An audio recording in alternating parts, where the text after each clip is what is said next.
Hello, Hello, Rick McMurray that's me. from indie punk pop legends Ash. That's right. I'm the drummer. Do you think that's a fair description?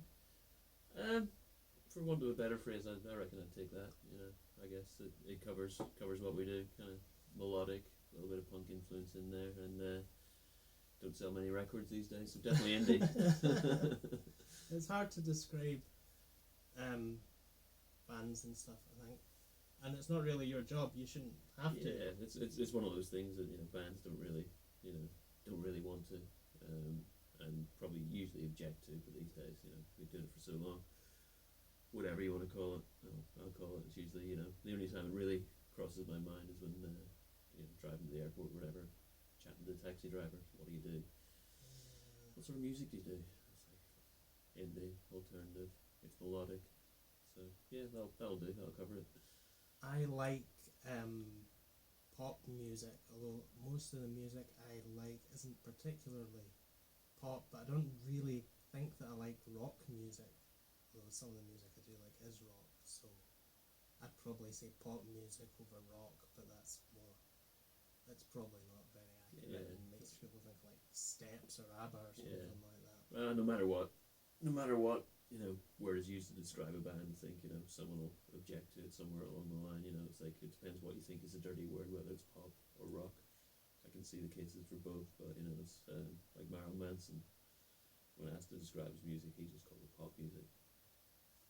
So if that's pop music, I guess we're pop music too. I was thinking about him the other day, yesterday actually, because I remember when I heard Johnny Cash thing and that he shot a man in Reno just to watch him die. That was one of the most shocking things I ever heard at the time. Like more so than Marilyn Manson or like anyone that was really trying to be scary or something. Little reminiscence from my brain there. Yeah. Well, it's maybe Johnny Cash has inadvertently predicted the 21st century, because seems to be a quite popular thing in America these days. Just shooting. Yeah, the world's got, it's sort of turned, it feels like that dystopian future we were always promised is just beginning pretty much about now, doesn't it? Yeah, feels like we've finally arrived. Does cross my mind quite a few times a day. It's just figuring out which novel we're currently living in. Yeah, I'm glad to hear you saying that, because I'm starting to think it's maybe just me, and it's just my own paranoia feeding back on itself or something. Yeah. I think somewhere along the line, maybe someone in charge has read these dystopian books, whether it's like 1984 or whatever, and I think they've just missed the memo that it's not a handbook. Yeah. This is what we're not meant to do.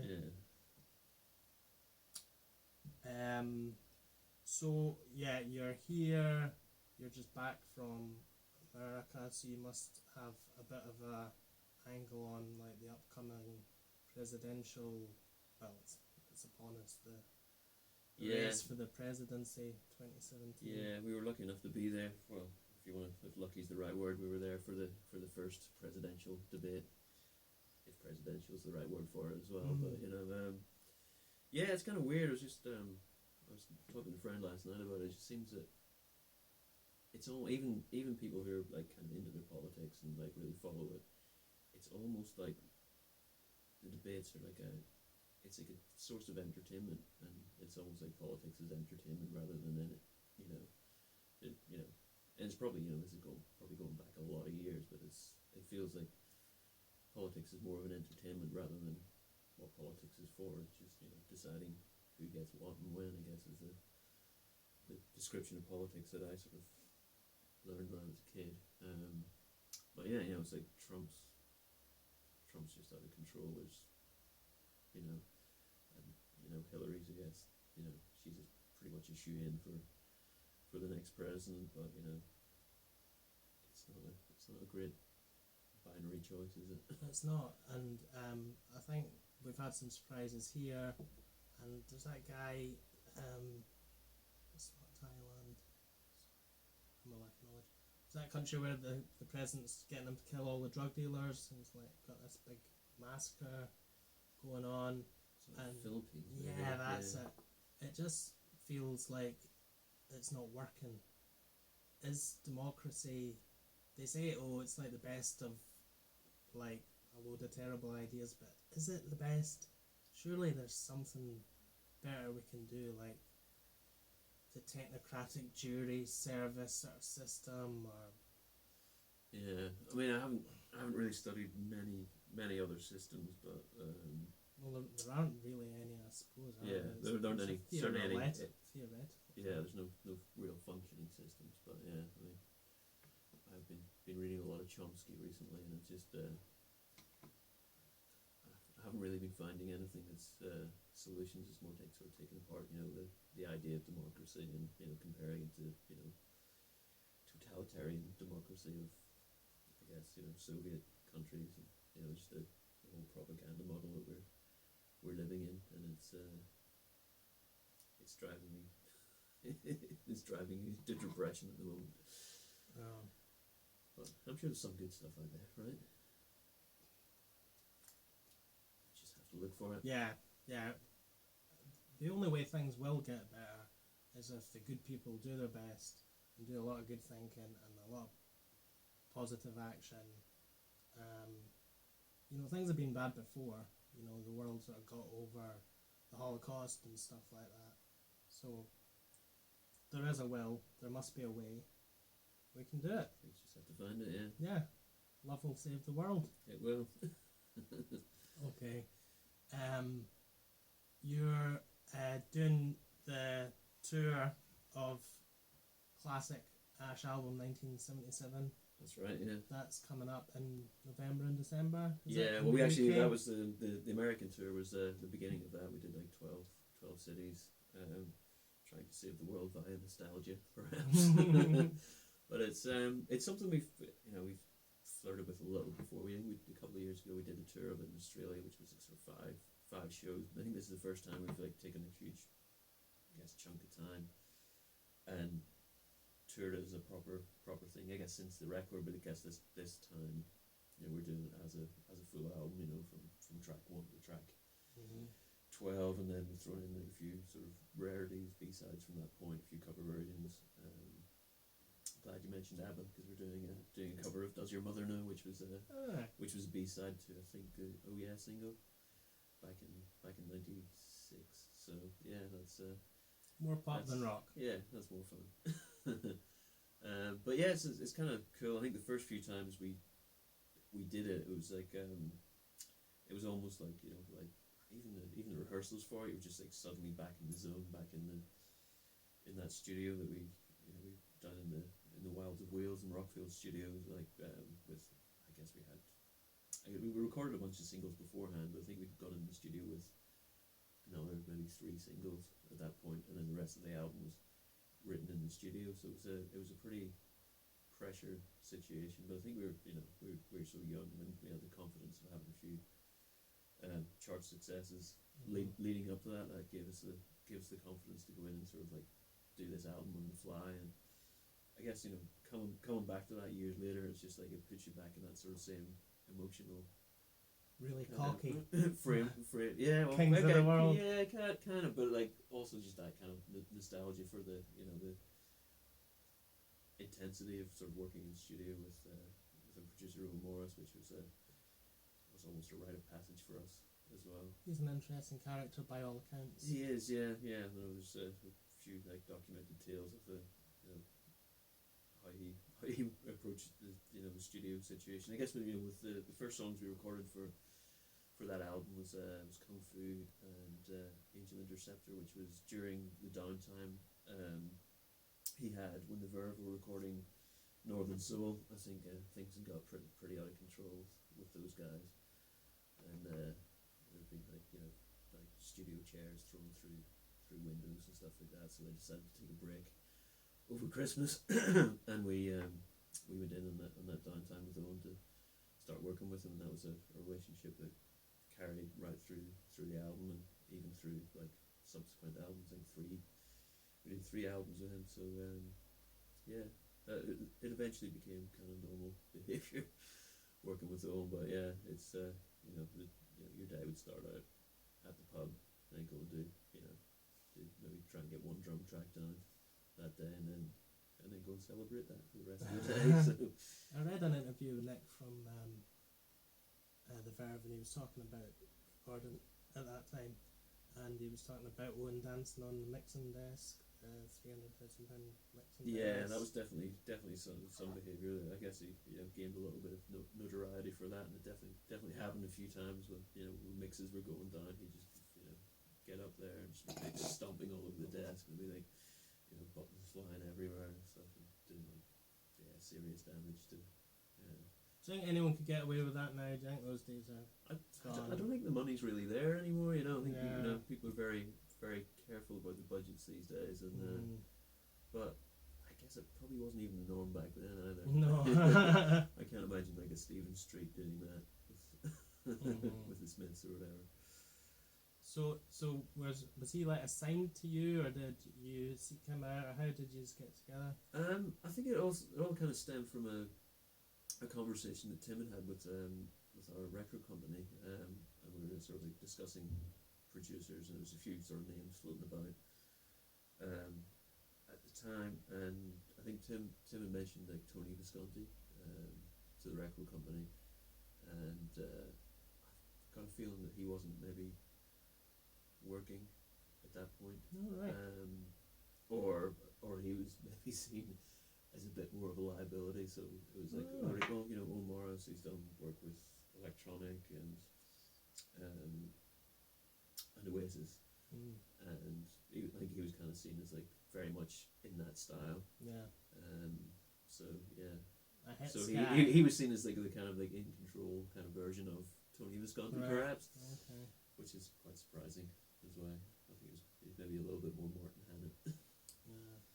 But so yeah, you're touring 1977, but you're not just a nostalgia group. You had Kablamo out last year. That's right, Great yeah. album. Thank you. And I'm assuming you're going to be working on some new stuff pretty soon. Yeah, well, actually, we started working on an album. Started writing in May, and we're sort of like we're pretty far along at the moment. I think all the songs are kind of nailed down, and we just need to get in and finish them off, really. So we've got a few things going on at the minute, and the tour is kind of, there's a few little gaps in there. We can hopefully try and get it finished before the end of the year, but I reckon we'll be out the first half of next year. That's good news. If I was to describe it, I would say it's a little bit like Kablamo, but maybe perhaps a little more eclectic. It's like maybe a concise white album. Right. Two Kablamos. I don't know what Beatles album that is. Well, it's not a Beatles album at all. No, it's it's an Ash album. How eclectic? Do you ever feel constrained? I mean, I know you can go in and do what you want, but really, the fans want an Ash album. If you put out some like kind of weird ambient electronic thing, they're not going to be that happy. Have you got like loads of leftover tracks from way back through the years that just haven't fitted in? Not really. I mean, I guess there might be someone like Tim like will do like little rough like demo sketches of stuff, and stuff like that. If people heard it, they'd be like, doesn't sound like you guys at all. But I think once we all get in a room together and start playing through it, I think just the chemistry between us all kind of makes it sound like Ash, and it's like, don't feel too constrained. I mean, there's maybe a couple of tracks. There's definitely one track in this record which is almost, I'd say, is approaching that sort of like White Stripesy kind of vibe to it, but I think as long as Tim's voice is on it, it kind of gives it that Ash flavour, and it's maybe a little more sort of like, I guess, like based out of the blues than people would expect from us, but Tim still manages to make it sound kind of melodic and full of hooks.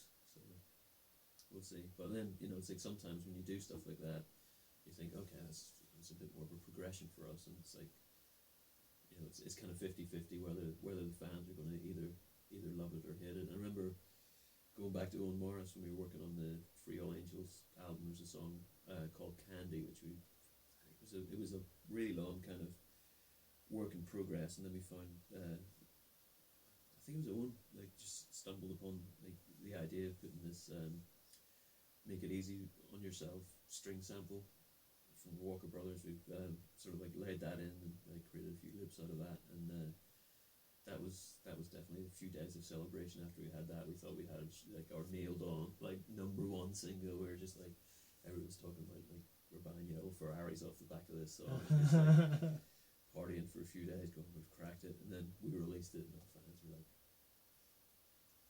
"What are you guys doing?" It's probably our most hated hated song amongst the hardcore fans. So it's yeah, it kind of shows you that people were.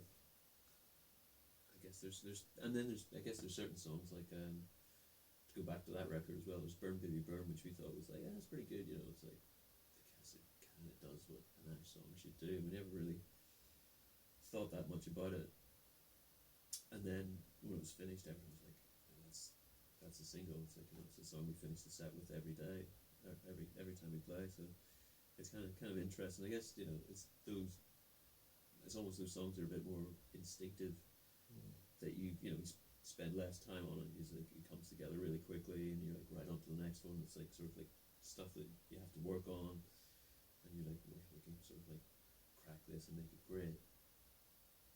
Sometimes that doesn't work, but yeah. You gotta keep at it, Phil. Yeah. So you've been in the band a long time. You know those guys a lot. Would you ever use another person's nail clippers if you were stuck on tour? Do you think that's fine, or do you think that's revolting, or somewhere in between? I think it's happened a few times. Like the nail clippers thing. I think the most common one is usually would be Mark coming to me. He's going, "I've got a minty shower jelly I like to use." Yeah, can I borrow it? He enjoys the tingle. Yeah, that is quite thrilling. Yeah. But at least that's not going back in the thing. Yeah. I wouldn't mind. Nail clippers are fine in a pinch. Yeah. No pun intended. If that person's personal hygiene's generally okay, and you know them. Yeah. Yeah, I mean, there's a few things that sort of, after 20 odd years of living together and tour, when you're pushing someone's buttons, or we're aware that if I do this, that's going to upset Tim. Yeah. That's contact lenses with me. If I leave the contact lenses cases lying around the sink or whatever, so I try to make a point of remembering to put them in the bin. Right. But you drum with glasses on? I've seen you drum with glasses on. Few times, but mostly try and put lenses in these days when we're playing. Yeah, I have lost a few pairs over the year. I've been caught by a stick and go flying. Stood on by the bass player. Easily done, I suppose. His name's Mark, by the way. That's how well I know him. Right, well, thanks for your time, Rick. Really appreciate it. It's been a pleasure. And Let's shake hands. Have a great day. You too. Cheers.